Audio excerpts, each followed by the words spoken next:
Que nada cuando el juez ha dictado la prisión preventiva en contra de Jorge Glass y Ricardo Rivera. ¿Cuál es su apreciación general sobre esta situación en este instante? Bienvenido, buenos días, doctor Muchas gracias. Byron López. La pregunta es de gran importancia, de gran interés nacional. El fiscal de la Nación debió haber planteado lo que el Código Orgánico Integral Penal dispone. ¿Qué cosa dispone? Él debió haber haber solicitado al juez día y hora para una audiencia de lo que se llama la reformulación de cargos. Quiero explicarme bien. ¿Qué es la reformulación de cargos? Cuando de la indagación previa que se está haciendo por la comisión de un delito cualquiera, se establecen indicios, presunciones, elementos de convicción que establezcan que junto con ese delito que es materia de esa investigación han surgido otros, entonces el juez está obligado a aceptar el pedido fiscal para que él plantee una reformulación de cargo, en el sentido de que en este momento se está investigando el delito A, pero como consecuencia de la investigación del delito A han surgido indicios, presunciones de que también este delito tiene vinculación con B y C. Y vengo ahora a pedir reformulación de cargos para que se abra también una investigación hacia esos delitos que yo estoy encontrando en este momento. ¿Por qué digo esto? La asociación ilícita, y esto quiero que quede claro para el conocimiento del público que por razones obvias desconozca aspectos legales, penales. La asociación ilícita es una reunión de dos o más personas. Aquí estamos en este momento 4, estamos asociados aquí, lícitamente, porque estamos haciendo una labor profesional, periodística, etc. Pero estamos asociados aquí, sí. La asociación ilícita es cuando este grupo se une con fines proditorios, es decir, con fines orientados a cometer algún delito, algún acto ilícito. Por eso que algunos tratadistas dicen que no debería denominarse asociación ilícita, porque asociación es una cuestión que demanda no siempre la ilicitud. Hay asociación de empleados, asociación de trabajadores, asociación de estudiantes, etc. Y dicen algunos tratadistas que podría llamarse la agrupación o cualquier otra denominación, pero no asociación. Pero es un tema semántico más que jurídico. ¿Qué hay entonces aquí? De la asociación ilícita surgen delitos que se han cometido como consecuencia de la misma asociación. Por eso que la doctrina penal denomina a esta asociación ilícita el delito medio, porque mediante este delito medio se llega a un delito final. Hay un fin. Para delinquir. Para delinquir. Si es ilícito. Entonces nos unimos los tres aquí. ¿Para qué? Para robar, para matar, para violar, para falsificar documentos. Para eso nos estamos uniendo ilícitamente. Si nos unimos los tres por asociación ilícita y solamente de eso se nos está considerando, no tiene razón de ser la asociación ilícita, porque se unieron para algo delictivo. Con este análisis jurídico que me permito hacer, queda claro que de la investigación que se está practicando por el delito de asociación ilícita, están surgiendo elementos de convicción que determinan que esa asociación llevó a la comisión de delitos de peculado, de cohecho, de enriquecimiento ilícito, de organización mafiosa, llamémoslo en el fondo, y entonces eso es lo que tiene que determinarse con la reformulación de cargos. Esto no significa que el fiscal ya hubiera pedido lo que pidió, es decir, que se cambie la medida sustitutiva de prisión preventiva, la medida que tenía anteriormente por la prisión preventiva, por la de prisión preventiva. Pudo haber pedido las dos cosas. Lo que sí me admira es que él se anticipó en una declaración pública que hizo y dijo que no reformularía cargos, que no iría a la reformulación de cargos. Entonces, si este momento estamos viendo que hay una asociación lícita y que solamente por eso se va a llegar, puede darse el caso de que solamente se los condene a los implicados por asociación ilícita, con una pena que es totalmente menor a la que es por peculado, por cohecho o por enriquecimiento ilícito. Pero es posible, doctor Byron López, que hoy, ya una vez con un cambio de las medidas, en este caso con la prisión preventiva, y estableciendo una vez la audiencia, porque tiene todavía que solicitarle al juez para ya pasar a la siguiente etapa, lo que es la evaluación, ¿verdad?, de juicio, y que también el juez tiene su plazo para responder. Allí ya ir ampliando los delitos, Es decir, pudo haberlo hecho de una sola vez, pero también pudo hacerlo primero la prisión preventiva y luego la reformulación de Él cargos. debió haber pedido la reformulación y junto con eso el cambio de las medidas de Eso es obligatorio. Si él encuentra elementos de juicio que lo lleven a esa tesis. Si él cree que no, entonces no tiene por qué haber pedido. Pero de lo que ve la ciudadanía, y leemos y conocemos, hay indicios de que esta asociación ilícita fue para cometer otros delitos. Entonces, esa es la parte que yo encuentro aquí. Claro, es decir, todavía se mantiene en esa instancia. Y además para conocimiento de la ciudadanía, que no cree que ahí está ganada la guerra. Porque el momento en que los llaman, está detenido, está preso ya en Quito, así tengo conocimiento. Sí. Todos los que están presos ya por esta causa. Viene ahora la siguiente etapa, que es la de la audiencia para juicio. Exactamente. Y aquí quiero anotar una cosa importante que creo yo que conozca la ciudadanía, que no conoce. Parece que su teléfono, algún lector de las editoriales, el doctor Byron López. Muchas gracias, perdón. Adelante, doctor, señores y continúe, señores. Apagué mi celular al entrar. No se preocupe, así pasa. Gracias. Sí. Decía lo siguiente. A lo largo de esta discusión pública hemos escuchado que se dice, tanto por legisladores como por el propio indiciado, ¿qué pruebas tienen en mi contra? No lo llamamos a juicio político porque no hay pruebas. ¿Qué pruebas hay? Esto es un desconocimiento del campo jurídico penal. Las pruebas se presentan y se conocen, se analizan y sirven para juzgar en el momento de la audiencia de juicio. Ya en el juicio. En el juicio ante el tribunal que va a sancionar, a imponer la pena. ¿Me explico? Ya. Entonces, ¿qué hay ahora?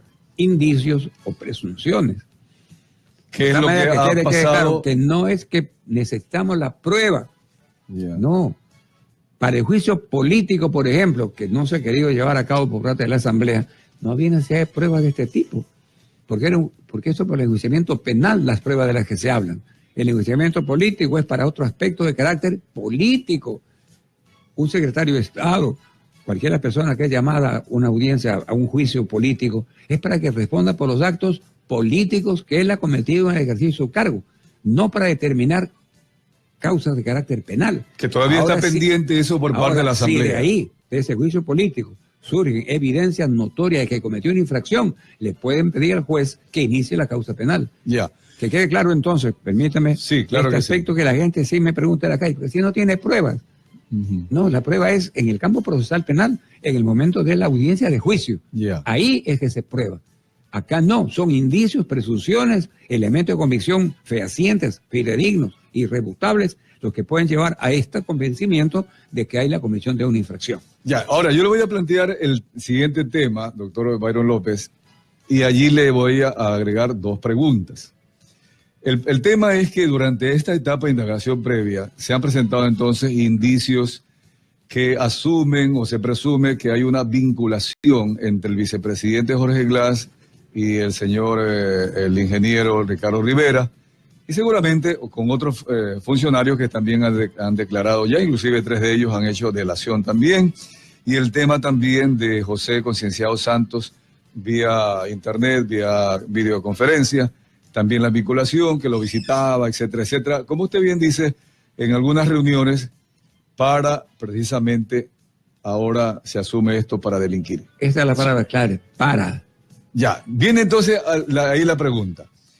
Si la defensa ha dicho que hasta este momento no se han presentado pruebas que vinculen directamente de que el señor vicepresidente tomó dineros de Odebrecht. Primera cosa, sería entonces incorrecto porque todavía se estaba hablando nada más de indicios. Eso habría que certificarlo en la siguiente etapa. Primera pregunta. Hay indicios que sí hay la conexión del tío con el sobrino. Indicios nada más. Esos son fundamentales para Listo. llegar a... Allí no era todavía momento de pruebas. La prueba será presentada por la acusación particular o la acusación fiscal o la acusación del Estado en momento del juicio.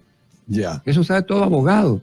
Uno va a la audiencia de juicio solamente a probar. Pero la defensa, Eduardo Franco, el abogado ha planteado. Él la defensa tiene derecho a decir su lo que obligación. quiera.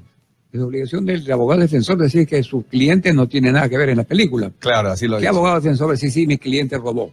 No, pues tiene que decir que no ha robado. Por eso es que la prueba, la carga de la prueba, corresponde a quien acusa. Listo. El ofendido agraviado niega o miente. La segunda pregunta. Si habiendo nada más hasta el momento indicios, todavía no pruebas contundentes que va a ser presentada la segunda etapa, pregunto, ¿era suficiente el indicio para solicitar prisión preventiva? Sí, señor. Claro. Así es, la prisión preventiva cabe en ese momento. Y por eso es que les cambiaron, porque estaba dictada una orden de prisión con medidas sustitutivas, esto quede claro.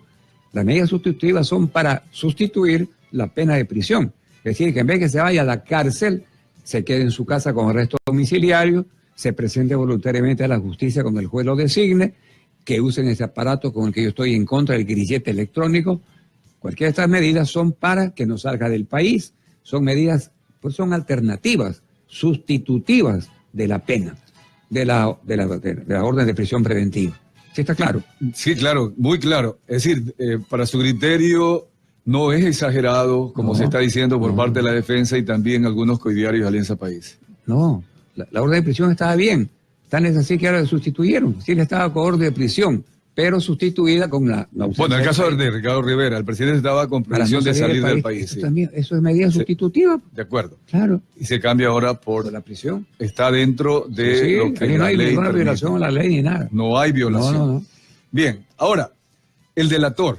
El delator ya hemos conversado, inclusive con otros juristas y con usted conversamos la vez anterior, que ya pasa a ser no un simple delator en el sentido de decir yo voy a denunciar para que me reduzcan la pena, como más o menos la defensa también se lo ha planteado, lo han acusado para desmerecerlo, les han dicho que es un corrupto y corruptor confeso. El artículo 46 del COIP habla de la atenuante trascendental. ¿Él pasa a ser como delator la prueba? Pregunto. ¿Quién es para usted el delator? En este caso, José Concienciado. No, José Concienciado es un procesado condenado en el Brasil. Así es. Por actos corruptos. Que delataron también en los Estados Unidos, llegó 2 CDs al Ecuador. Entonces, ¿querés decir que el corrupto es la compañía tal nombre y solita ella? No. En los delitos de corrupción necesariamente tienen que haber dos. El corruptor y el corrompido. El que da y el que pide. El que ofrece y el que recibe. Tiene que haber la relación causal, la conexión causal de uno con otro. Son delitos de carácter bilateral, el cohecho y todo acto de corrupción. Ahí pasa la concusión, cohecho. Todo acto de corrupción. Enriquecimiento ilícito. Todo eso es un acto de corrupción. Este señor, José Concienciado, tiene autoridad, por decirlo así. Ya voy. A ver. La pregunta es muy interesante y calaremosla. El señor Concienciado actuó de acuerdo con la ley brasilera que habla de la delación premiada, que aquí en el Ecuador le pusieron el nombre de cooperación eficaz. En Brasil hay la delación premiada. ¿Qué significa esto? Que el procesado, el autor del delito, para evitar que le pongan una pena más alta o ya impuesta la pena, pedir que se la rebaje, dice, bueno señor, yo vengo aquí a hablar la verdad. Y esa delación que normalmente es en ciertas ocasiones mal vista porque delator es el mal amigo, es doble cara, acá la ley le permite. Y Brasil tiene esto hace tiempo, la delación premiada, y en mi columna de Expreso, no es la mía, en el Expreso donde escribo, es planteado en algunas ocasiones que se reformara el código permitiendo la delación premiada. ¿Qué es esto? Este señor Concienciado Santos, condenado a 40 años, ahora está condenado a 8. Le rebajaron la pena. ¿Por qué? Porque él dijo todo lo que ha dicho y hemos oído nosotros. Y entonces, ¿qué hay aquí? Que él tiene que haber hablado la verdad. Porque si él no habla la verdad, ahí sí con pruebas no le bajan la pena. Entonces tiene que haber un esclarecimiento por parte de la justicia ecuatoriana para comprender que Concienciado no es un vulgar delator, sino que es un hombre que ha dado elementos de juicio. Ya adquiere otro estatus. Claro. Sigue siendo, por eso delación, es un delator. Es un delator, pero claro. La ley le da esta facultad. Pero no pasa, o sea, es un delincuente porque ha participado. Claro. Y lo que tenemos aquí la cooperación. Pero ante la justicia ese delincuente se convierte en algo legal. Y la cooperación eficaz que tenemos en el Ecuador es lo mismo. Ya. El señor Carlos Pareja Yunuceli se acoge a eso. Y vino acá, dice él, a decir la verdad, cooperando eficazmente con la Fiscalía, que es un caso que hasta ahora... Que aún está pendiente. Que no conocemos, que Así ha dicho, es, se ha dicho o no ha dicho. Pero él vino a eso. Entonces él viene también buscando que le pongan una pena menor en los delitos de los cuales puede ser acusado o procesado. Entonces, la delación premiada tiene ese objetivo, que la persona que cometió la infracción delate, diga cómo fue que la cometió, para quién la cometió, cuánto le dio, cuánto se quedó con él, y que si él prueba, porque no es suficiente decir yo le di, sino que tiene que probar. Entonces, allá en Brasil habrá presentado los videos que más tenga él para que le hayan obtenido una rebaja de su pena en la forma considerable que la tiene. Entonces, esa es la explicación de la delación premiada y de la cooperación eficaz que se llama aquí en el Ecuador. Sobre ese mismo tema, doctor Byron López Castillo, tengo una pequeña inquietud. La persona procesada que suministre datos, dice el artículo 46 del COIP, o informaciones precisas, verdaderas, comprobables y relevantes para la investigación, se le impondrá 1/3 de la pena, etcétera, etcétera. Pero entonces, significa que no solo basta su palabra. No, está claro, es lo que yo le acabo de decir. Sí, ya. Yo robé para usted. Yo tengo que probar que robé para usted. ¿Cómo? Sabrá cómo. Nadie roba dejando documentos. Pues. ¿Qué pasa, por ejemplo, cuando alguien está transportando droga? Un compinche viene y delata. La droga finalmente es la prueba. Pero ¿qué pasa si nada más es su palabra? Mire, fulano de tal fue el que trajo la droga de tal a tal parte. Él tendrá que probar que él sabía que estaba transportando droga. La palabra no es suficiente. No. Okay. El artículo que usted me leyó sí. es de la cooperación eficaz. Y está bien determinado qué es lo que tiene que hacer el que coopera eficazmente. Léala de nuevo. Artículo 46, atenuante trascendental. Es un atenuante trascendental. A la persona procesada que suministre datos o informaciones precisas, verdaderas, comprobables y relevantes para la investigación se le impondrá 1/3 de la pena que le corresponda, siempre que no existan agravantes no constitutivas o modificatorias de la infracción. El artículo que se habla es de la atenuante. La atenuante es una modificatoria de responsabilidad penal. Si yo he aportado eficazmente en la investigación, diciendo quién fue, de indicios que son ciertos, pistas que son verdaderas, etcétera, etcétera, tengo un atenuante. Siempre que no tenga agravante. Porque el tipo puede tener agravante y tener esta atenuante. Si hay un atenuante, un agravante, ya no juega el atenuante para bajarle la pena. La atenuante es una disminución de la pena. Es una que la ley plantea. Aumentar la pena con agravantes y disminuirle la pena con atenuantes. Esa es la que usted anota ahí de una atenuante. De acuerdo. Ahora, esto nos lleva y nos da pie para entrar a la consulta popular, doctor Byron López. La primera pregunta yo quisiera dice, a ver, sí, tiene algo más que agregar. Claro que sí. Porque de las horas, de anoche para acá, he conversado, aunque usted no crea, no me crea, con alguna gente, y me han llamado por teléfono, etcétera. Claro que sí. Porque quieren saber qué pasa con el señor Glass. Está preso. Ahí acabo de oír que ha dicho que no, que va a pedir vacaciones. Puede pedirlo, puede hacerlo, porque ha demostrado ante el país una audacia sin límites que lo está llevando a esta situación que todavía no es tan firme por lo que creo que podría pasar. ¿Cuál es la situación del señor Glass?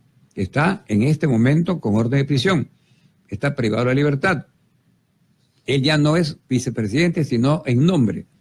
Le quitó todas las funciones del presidente Lenín Moreno, en un acto por primera vez visto en el país.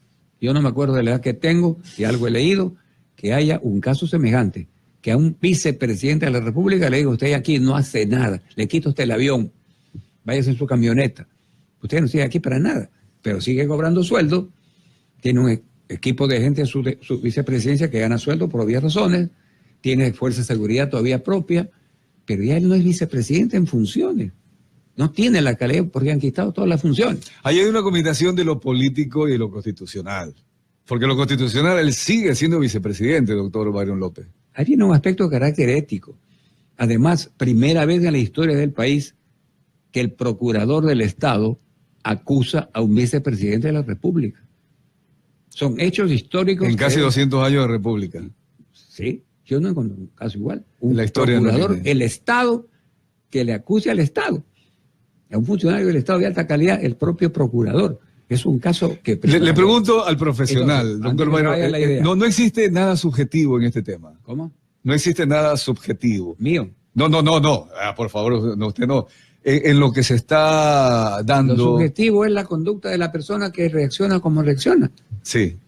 Si mañana usted a un empleado suyo le dice... Pero también los que están en contra del vicepresidente, puede ser algo subjetivo, claro, pregunto. No, claro, cada cual juzga las cosas de su punto de vista. Pero viendo fríamente, imparcialmente, el vicepresidente debe haber, como dice la frase popular, dar un paso al costado, pedir una renunciar, irse. Me voy hasta tanto esto se aclare y después que me vuelvan mi cargo. Exagerando la nota, ¿verdad? Él no lo ha hecho. Entonces, ¿qué hay ahora? Él está privado de la libertad. Ya no está en funciones, pues. Ya no está en la vicepresidencia de la República. Ya no puede decir que está en funciones. No está enfermo. Está preso. Porque la ley lo dispone. ¿Cuál es la figura aquí de él? El artículo 46 de la Constitución de la República establece lo que llama, y el 50 es el otro artículo pertinente de la Constitución, habla de la ausencia temporal y de la ausencia definitiva, tanto del presidente como del vicepresidente. Entonces, en el caso del vicepresidente, habla de temporal si es que fuere por caso de fuerza mayor, enfermedad, etcétera, que no podrá pasar de 3 meses. Pasados los 90 días, los 3 meses, surge la figura de la definitiva. Y cuando esto sucede, el presidente de la República, por mandato constitucional, tiene que enviar al Congreso de la República una terna para que de esa terna se escoja a quién debe ser el nuevo vicepresidente de la República. Y si la Asamblea no designa algún plazo, no me acuerdo el número de días, se entenderá designado a la primera persona. 30 días. 30 días, sí. Exacto. Será 30 días. Y si no resuelve la Asamblea en 30 días, es vicepresidente de la República el que encabeza esa terna. Estar recluido significa ausente, permanente. Claro, ya no está en funciones. 30 días, ausencia. No hay una explicación de fuerza mayor ahí. 90 días va a durar todo el proceso todavía adelante. Yeah. Porque eso es lo interesante. No es que en 90 días se va a acabar esto, pues. En el supuesto caso que solamente avance por la causa de asociación ilícita, viene después ¿qué? La audiencia de juicio. La audiencia de juicio no la dan tan rápido. La sentencia, de esa sentencia hay apelación. Y si absuelven a este señor, cabe apelación por parte de la acusación particular y de la Procuraduría. Y eso lleva más de 90 días. Pues. De acuerdo, pero yo ahí voy a mezclar mi opinión, mi posición personal también en una conversación, una entrevista, también es oportuno. Es decir, yo creo que hay otras formas en que el vicepresidente, inclusive si no renuncia, se lo puede separar, no buscándole la salida a través de la Constitución, que él esté preso y de esta manera reemplazarlo. Yo creo que se está dando la posibilidad de un juicio político en la Asamblea, que debió habérselo dado constitucionalmente. Creo que José Serrano está en esa línea, dirigiendo el CAL, dirigiendo el Pleno de la Asamblea. Va por ahí también un asunto muy legal, muy constitucional. El primer petitorio de los asambleístas para un juicio político tenía fundamento legal. Yo encuentro que la Constitución debe ser reformada en muchas partes. Para evitar estos blindajes que impiden una actuación correcta como es la de un juicio político. Así es. Usted, no por su edad, pero es un viejo periodista y sabe perfectamente bien cuántas interpelaciones ha habido en este país. Sí. Que han significado la caída de funcionarios. La que hizo León Jorge Cordero contra Carlos Ferodo, ministro de Estado en ese entonces, para recibir una de las santas últimas, ¿no es cierto? Claro. Sin mucho blindaje, se reúnen las firmas, pedimos por tal motivo y lo llaman y viene. Si tiene razón, absuelto, si no, destituido. Eso es el procedimiento, pero aquí va la CAL, después va la Comisión de Fiscalización y por último dice que se archive. Entonces, organismos que son de archivo en lugar de ser de un expedito camino hacia el esclarecimiento de la verdad. ¿Qué hay aquí? La primera petición fue procedente. Es un juicio político. No tenía por qué pedirle pruebas de lo que está siendo acusado. No, señor. Porque con ese criterio no habría juicio político, sino cuando el tipo estuviera ya sentenciado y la sentencia ejecutoriada para que vaya al juicio político. Fue un absurdo. Sí, un absurdo. La ley plantea lo contrario. Si del juicio político nace algún indicio, alguna presunción de que la conducta analizada políticamente por él da margen a un juicio penal, le pueden pedir el enjuiciamiento penal como consecuencia de que es al revés. Entonces, ¿qué toca ahora? Que los asambleístas que mantuvieron el criterio adverso de un juicio político comprendan que estuvieron equivocados. Y si no quieren reconocer su equivocación, que den paso a un juicio político ahora, como el de Poli. De acuerdo, para no crear esos antecedentes, ¿no? Lo pusieron preso y de esta manera no ejercía el cargo, por lo tanto se fue. Un antecedente nefasto también sería.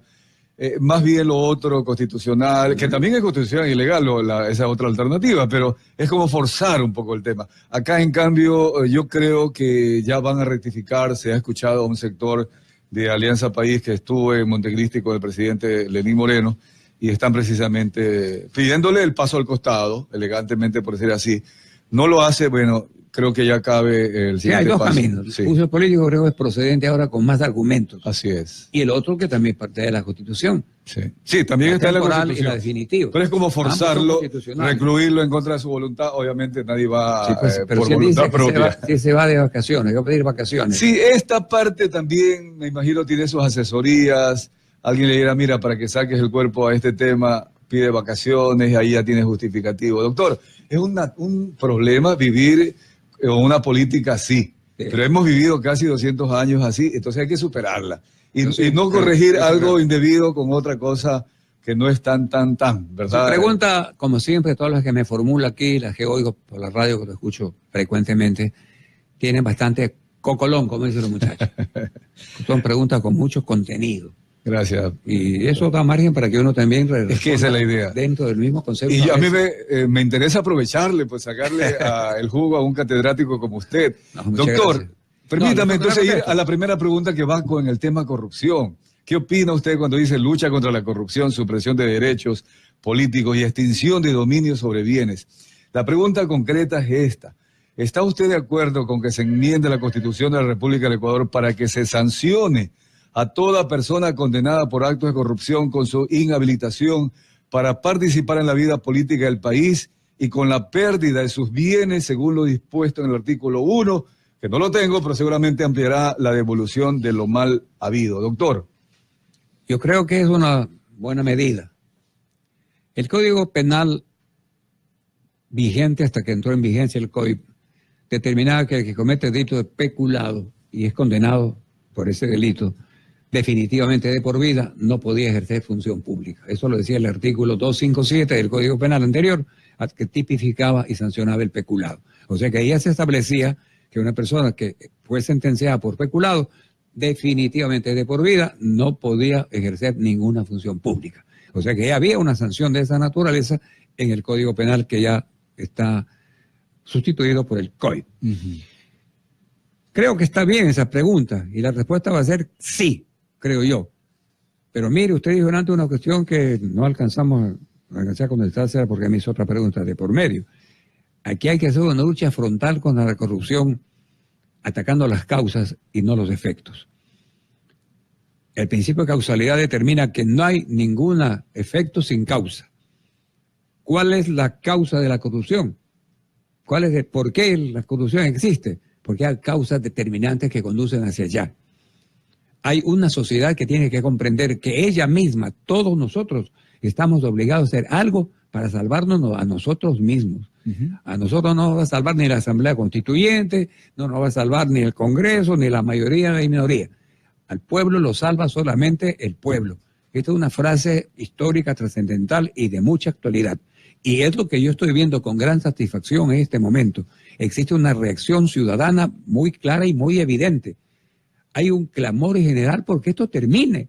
Así es. Usted decía 200 años de historia. Sí. No ha habido un gobierno más corrupto que este último de los 10 años. Eso es innegable. Que han habido corruptos antes, sí. Que han habido pícaros, sí. La corrupción es innata en el hombre, dicen. Corrupto fue Judas que le vendió a Dios por 30 denarios. Corrupto fue Adán que se comió la manzana. Y a consecuencia de eso, los problemas que tenemos. Exagerando el asunto, ¿verdad? Entonces, eso hace que se vaya al fondo del problema. Se demanda un problema muy duro, muy difícil, pero no imposible, porque la corrupción es mundial. Doctor, una de las causas mundial. Precisamente se asume, analizando en el Ecuador, y le hago ahí la última inquietud, la última pregunta, es el hecho de haberse apoderado casi del poder absoluto cuando se habla del hiperpresidencialismo y cuando las ideologías van a cero ideas y nada más es la obediencia a una voluntad personal. La segunda pregunta dice que se cesen en funciones a los 7 integrantes del Consejo de Participación Ciudadana y que se los elija por votación universal. Mientras tanto, se va a elegir a un Consejo de Participación transitorio, etcétera. Y la tercera pregunta habla justamente de eliminar la reelección indefinida. Algunos dijeron que esta era una regresión de derecho, cuando el presidente muy claro en la pregunta lo explica, que es regresar a la Constitución de Montecristi, que fue aprobada justamente por el pueblo, por todos nosotros, y en la práctica, en la enmienda del 2015, no fue consultado al pueblo. Estas dos preguntas que usted me acaba de hacer, que son las que le he oído al presidente de la República anoche y esta mañana, son en el fondo las de mayor trascendencia política al país. Ese Consejo de Participación Ciudadana y Control Social, que pudo haber tenido una inspiración magnífica de participación de la ciudadanía en muchos aspectos de las soluciones nacionales, quedó para el papel, como muchas cosas que hay en este país. El papel aguanta todo. Aquí en el país no tenemos necesidad de leyes, necesitamos es que se aplique bien. Se dictan leyes como loco aquí, incongruentes, absurdas, imprudentes, innecesarias, pero leyes y leyes y leyes. Y el legislador se jacta. Yo presenté 40 proyectos, yo 80, pero hay que ver de qué tipo de leyes. Eso al margen, ¿no? Entonces, lo que usted está notando ahí está claro. Ese Consejo de Participación no cumplió con la función que le dio la propia Constitución. Tan no cumplió que se convirtió en un reducto para que una sola persona decida lo que tenía que pasar en este país. Y esos señores y mujeres de este Consejo se convirtieron en genuflexos, en tipos obedientes, como ha pasado en muchos sectores del país, que obedecieron la voz del amo y la voz del amo se cumplía o se iban a sus casas. Y eso no puede ser así. Personalmente yo había planteado en alguna ocasión que desaparezca el Consejo. Luego recapacité, no, el Consejo sí es necesario, debería ser necesario, pero integrado como lo está planteando el presidente, con una cuestión de carácter total, no solamente la voz de una persona, y que ese Consejo se constituya en el verdadero alambique, llámelo usted, para la designación de los funcionarios que tiene que designarse. Pero ¿qué es lo que ha pasado aquí? Nombrado un contralor, sacó 100% del contralor y a los 15 días está enjuiciado por corrupto.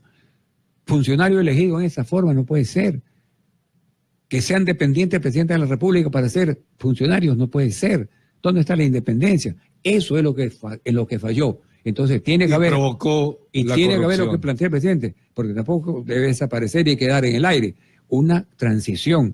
Y que durante esa transición se vayan a sus casas los que fueron elegidos por ese Consejo Nacional, por ese Consejo de Participación, fiscales, todos los demás que se vayan a su casa. Van a revisar, ese Consejo Transitorio va a revisar las elecciones hechas, señor, y las que están en proceso. Así, entonces que pongan las barbas en remojo quienes tienen un origen indebido al haber sido designado por ese Consejo Nacional. Ojalá se cumpla esta decisión y el pueblo entienda esta pregunta y vote conscientemente que eso es correcto. Doctor Byron López Castillo. A la reelección indefinida es otro tema importante. Que sé que el tiempo que es oro aquí. Sí, no, la reelección definida, sí, igual. Es un tema que lo pide el país a gritos. Ajá. Hay frases que ¿para qué mencionar aquí? De grandes políticos, de grandes estadistas, que plantean que la reelección es una pesada carga a un país. El hombre que aspira permanentemente a ser él, el manda más, llega a la corrupción. Utiliza el poder. Hay un síndrome que es el síndrome de Ubris, analizado por el doctor David Owen, un neurocirujano inglés, fundador del Partido Demócrata inglés, que hace un análisis extraordinario en un libro que se llama El poder y la enfermedad. Analiza a Churchill, a Stalin, a Roosevelt, a Castro, a Mao Zedong, a Gandhi, a todos los grandes políticos, lo analiza desde este punto de vista, encontrando que fueron enfermos al llegar al poder o se enfermaron en el poder. Y los que se enferman en el poder son más peligrosos de los que llegan sin enfermarse. ¿Por qué se llama Ubris? Porque Ubris es una figura griega de un guerrero que ganó una batalla y se creyó la mamá de Tarzán, como dicen los muchachos. Insustituible. Y él o nadie. Los dueños de la revolución, exacto, doctor. Entonces, el que tiene el síndrome de Ubris, dice el doctor Owen, se cubre con una coraza especial que no le hace ver nada más que él vale. Y lo único que le hace salir de esa actitud es una gran derrota, dice él. Por lo tanto, mantener la reelección indefinida es un absurdo.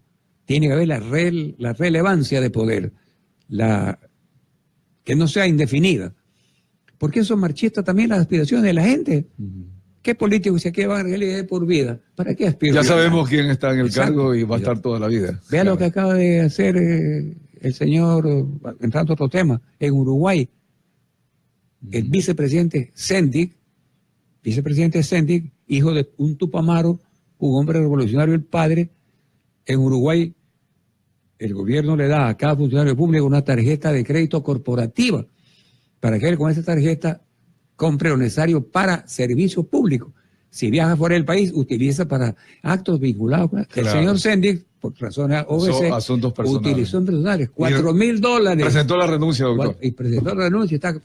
Vea la diferencia que hay. Doctor, hemos conversado con libertad, con valentía y con respeto. Como debe doctor, ser. Como corresponde. Muchas Que gracias caracteriza este programa. al doctor Byron López Castillo. Muy amable. Gracias a usted, a la audiencia gentil que nos ha escuchado. Vamos al corte comercial. Octubre, mes de la concienciación.